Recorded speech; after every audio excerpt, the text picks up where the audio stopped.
ഈ കാണുന്നത് ശ്രീകാര്യത്ത് നിന്ന് ചേങ്കോട്ടോണം വഴി നമ്മുടെ പോത്തൻകോടയിൽ പോകുന്ന മെയിൻ റോഡാണ്. ഈ റോഡ് നേരെ ചെന്ന് കാട്ടായിക്കോണം കയറാം. അവിടെ നിന്ന് ലെഫ്റ്റിലേക്ക് പോയി കഴിഞ്ഞാൽ ചന്തവിള കഴക്കൂട്ടം കയറാം.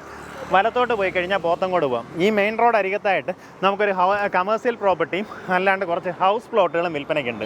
പ്രോപ്പർട്ടി ഈസിലി ഐഡൻറ്റിഫൈ ചെയ്യാം. ചേങ്കോട്ടോണം ജംഗ്ഷൻ കഴിഞ്ഞ് കുറച്ചൊന്ന് മുന്നിലേക്ക് വരുമ്പോൾ വലതുവശത്തായിട്ട് കോൺഫിഡൻറ്റ് ഏവിയർ എന്ന് പറയുന്ന ഈ ഒരു ഫ്ലാറ്റ് കാണാം. അതിന് നേരെ എതിർവശം കാണുന്ന പ്രോപ്പർട്ടി. ഈ മുൻവശത്തുള്ള പ്ലോട്ട് വരുമ്പോഴത്തേക്കും നമുക്കൊരു കമേഴ്സ്യൽ ഇമ്പോർട്ടൻസ് കൂടെ വരുന്ന 11 സെൻറ്റാണ് അവൈലബിൾ ആയിട്ടുള്ളത്. നിങ്ങൾക്ക് ഇതുപോലൊരു സെല്ലാറ് താഴെ നിന്ന് കെട്ടിപ്പൊക്കി ആ രീതിയിലൊരു കമേഴ്സ്യൽ കെട്ടറോ അല്ലെങ്കിൽ വീടോ താഴത്തെ നിലയിൽ വീടോ ആ രീതിയിൽ ചെയ്യാൻ പറ്റും. പക്ഷേ താഴത്തെ നിലയിൽ ഒരു വീട് ചെയ്താലും നമുക്ക് അതിന് താഴെ നിന്ന് ഒരു റോഡ് അക്സസ് കിട്ടും. അതാണ് ഇതിൻ്റെ ഒരു മേജർ ഹൈലൈറ്റ്.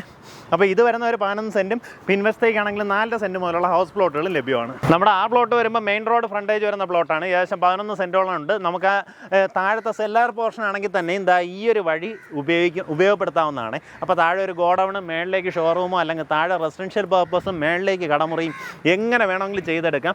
താഴത്തെ നിലയിൽ നമുക്ക് വണ്ടി കയറ്റാം. അതാണ് മേജർ ഹൈലൈറ്റ്. നമുക്ക് ഈ റോഡ് വരുന്നത് ചേങ്കോട്ടോണം ജംഗ്ഷൻ കഴിഞ്ഞ ഉടനെ തന്നെ ഇടത്തോട്ട് കുണ്ടേത്ത് ദേവീക്ഷേത്രം എന്ന് പറഞ്ഞൊരു ആർച്ച് കാണാം. ആ റോഡ് കയറി ഇങ്ങനെ വരുന്നതാണ് ഇതിൻ്റെ പിൻവശം കേട്ടോ. നമുക്ക് ചേങ്കോട്ടോണം ജംഗ്ഷനിൽ നിന്ന് വളരെയേറെ അടുത്താണ്. അത്രയ്ക്ക് അടുത്തായിട്ടാണ് പ്രോപ്പർട്ടി വരുന്നത്.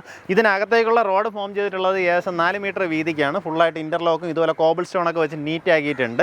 നമുക്ക് ഇതിനകത്ത് പ്ലോട്ടുകൾ വാങ്ങണമെന്നുണ്ടെങ്കിൽ നിങ്ങൾക്ക് ആ രീതിയിലും വാങ്ങിയെടുക്കാവുന്നതാണ്. പ്ലോട്ടുകൾ വാങ്ങുകയാണെന്നുണ്ടെങ്കിൽ ഇതിനകത്ത് 4.5 സെൻറ്റ് തൊട്ടുള്ള പ്ലോട്ടുകളായിട്ട് ഡിവൈഡ് ചെയ്യാം. ഇനി അതല്ല ബജറ്റ് കൂടുതലുണ്ടെങ്കിൽ വലിയ പ്ലോട്ടുകളായിട്ട് നിങ്ങൾക്ക് എടുക്കാവുന്നതാണ്. ഈ ഹൗസ് പ്ലോട്ടുകൾക്ക് ഉദ്ദേശിക്കുന്ന വില പെർസെൻറ്റ് 8.5 ലക്ഷം രൂപയും നമ്മുടെ മുൻവശത്തുള്ള കമേഴ്സ്യൽ ഇമ്പോർട്ടൻസ് വരുന്ന മെയിൻ റോഡ് ഫ്രണ്ടേജിൻ്റെ പ്രോപ്പർട്ടിയുടെ വില വരുന്നത് 13 ലക്ഷം രൂപയാണ്. ചുറ്റുവട്ടത്തുള്ള വിലയൊക്കെ ഒന്ന് അന്വേഷിച്ചാൽ മതി. പെർസെൻറ്റ് 18ഉം 20ഉം ഒക്കെയാണ് നമുക്ക് ഈ ഒരു സ്ട്രെച്ചിൽ ഇപ്പോൾ വില ചോദിക്കുന്നത്. പക്ഷേ നമുക്ക് ആ ഒരു മെയിൻ റോഡിൽ നിന്ന് താഴ്ന്ന് കിടന്നുകൊണ്ടാണ് ഈ ഒരു വിലക്കുറവ് വന്നിട്ടുള്ളത്. പക്ഷേ താഴ്ന്ന് കിടന്നു എന്ന് പറഞ്ഞും നിങ്ങൾക്കൊരു നഷ്ടം വരാൻ പോകുന്നില്ല. താഴെ കിടക്കുന്ന പോർഷൻ ആയാലും നമുക്ക് റോഡ് ആക്സസ് ഉള്ള രീതിയിലാണ് താഴത്തെ പോർഷൻ വരിക. അപ്പോൾ താല്പര്യമുള്ളവർ നേരിട്ട് ഉടമയായിട്ട് തന്നെ ഡീൽ ചെയ്തോ. നല്ലൊരു ഓപ്പർച്യൂണിറ്റിയാണ്, മിസ്സാക്കല്ലേ.